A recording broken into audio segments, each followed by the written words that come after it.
Okitiibwa tuwulira nti waliwo ababibungeesa nti Katikkiro Charles Peter Mayiga alina kyekubiira naddala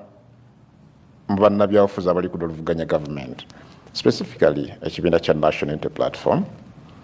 mu butakkaanya bwe babadde nabo waliwo ababibungeesa nti oyinako oludda olina sajje weekubira mu kibiina ekyo kubamu ku bannabyabufuzi bano yogera beera mwerufu yogera ku mpuuga ne Bobi Wine Kyagulanyi ndoza byoliko ebyo lwaki tabeera mwerufu ono si byoliko ebyo simanyi ndowooza bulowooza nyinza okuba ndi mukyamu ekyo ndoza kyoliko bye tuwulira baga nti bamwerufu olina saidi kuweekubidde nnyo kwaba ababiri bino obiwulira bikuyisa bitya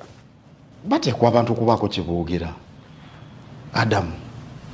Katikkiro muntu munene ako ge mazima bulijjo abantu baagala okulaba gyagwa ekyo kibaawo kiringa bw'ogamba nti nsonga ya busiraamu omulangira Nakibinge akyawogeraku ki kuba munene ekyenkanidde awo mu busiraamu naye sirina kyekubiira mpozi abantu bayinza okwogera bwe batyo olw'okuba mpuuga nyinza ogamba mpuuga nze namutwala emmengo kubanga nze obuweereza namanyibwa nnyo nga minisita w'abavubuka bwe nali mpeeredde obwami obwampeebwa nasooka kulondebwa ng'omukiise mu lukiiko mu 1994 nga ndi mulenzi muto omwaka ogwaddako nempeebwa obwa minisita obuto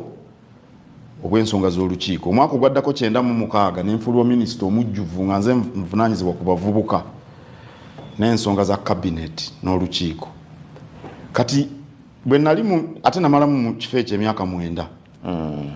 kaakati nakolagana nnyo n'ebibiina bino byobadde ogamba ebyankoba-zambogo era nze tewali kifo mu nkoba-zambogo kye simanyi era kye sirondoola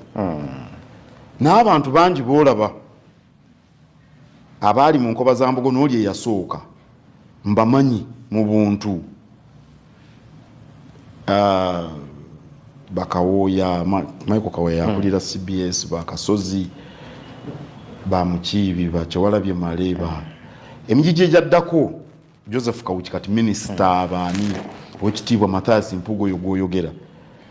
bagenda okujja Emmengo nga wendi tugambe kumpi nalingaga mukulu waabwe mu buweereza buno obwa Buganda nembeera nabo abamu nze natwalanga n'amannya gaabwe wa Katikkiro Katikkiro n'agatwala ewa Ssaabasajja Kabaka ne baweebwa obuvunaanyizibwa oba obwami obw'enjawulo kati enkolagana eyo ebaddewo yadda bano we bakijja aboogera ndowooza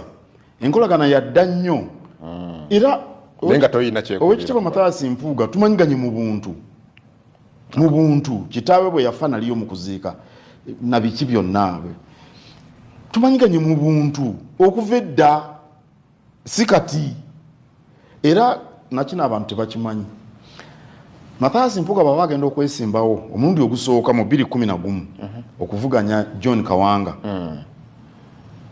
omugenzi mukadde waffe Paul Kawanga semwogerere nangamba omulenzi oyo gwe wamutwala mu byobufuzi gwe wamutwala mu buweereza Emmengo era gwe gwajja okuwulira mugambe ng'ayogera bw'ati kubanga Oweekitiibwa Mpuuga yali muto mugambe tatataaganya Honorable Kawanga John yaliyo mu biseera akuze alijja oluvannyuma era ne mutuuza emirundi 2 naye teyampulira kyokka obululu bwe bwadda Oweekitiibwa Mathias Mpuuga yali afunye oba emitwalo 3 ng'akubisa wala nnyo Honorable Kawanga n'abalala abaaliwo kaakati ekyo nkijjeeyo mulabe gyenva naye n'Honorable Kyagulanyi twamanyiganye naddala nga tannabagenda mu byabufuzi dda nnyo anti nali minisita w'abavubuka kati abavubuka abo nga abo abaali mu kisaawe kino ekyokusanyusa nga bwe yali nga mbeera nabo nnyo okubazzaamu amaanyi era bwe yakola embaga ne buba wamubuuziza bwe yakola embaga n'atampita yagamba simanyi kyamutoko nenfuna naye olutalo lw'amaanyi nnyo nemugamba nti gwe oyinza nga n'essimu zange azirina nga tuwogera ku ssimu bulijjo ebintu ebirala bingi nemugamba oyinza otya okunneerabira ng'owasa omukyalo oyo babi mu bantu bonna nze golabye nsonyiwa mukama wange oba kaadi twaziweerezaawo oba biki tumanyiganye kuva dda ne Bobi Wine bantu bo bonna bantu bange enjawulo yokka mpoza abantu gye balaba bano ngeri gye bali kakati bali katuuti ensi batunuulira ebintu mubikutte mutya mwembi kakati tebasobola kufuna butakkaanya ndowooza abantu abamu bali balowooza ekiboogeza ekyo anti bino ebya honorable Mathias Mpuuga commissioner simanya baba wadde akasiimo biki ng'abantu bansuubira nti nja kuvaayo bannange obuzibu bwa parliament buli awo ezo sente ze baabawo bagamba baziisa mu mbalirira ya parliament mweziri baziteeka mu bo bennyini ababaka oba tibabisoma simanyi n'obusiimo naye ekyo si kyekikulu omuntu alumirwa eggwanga wetwogerera kati yandibadde yeraliikirira obungi bwa BMP bino bintu timuli ababaka 529 ku bukadde 46 India erina ababaka 620 balina akawumbi oba n'obukadde 4 obw'abantu.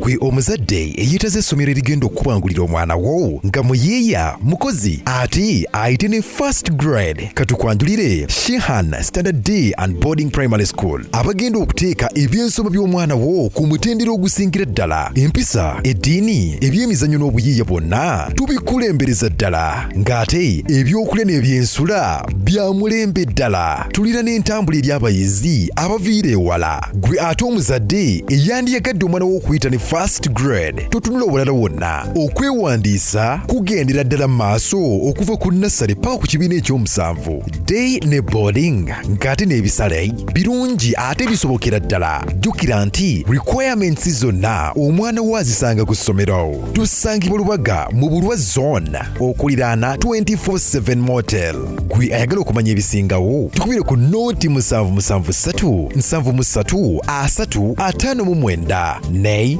noti 757 noti 6 26 96. Shehan Standard Primary School. We invest in education.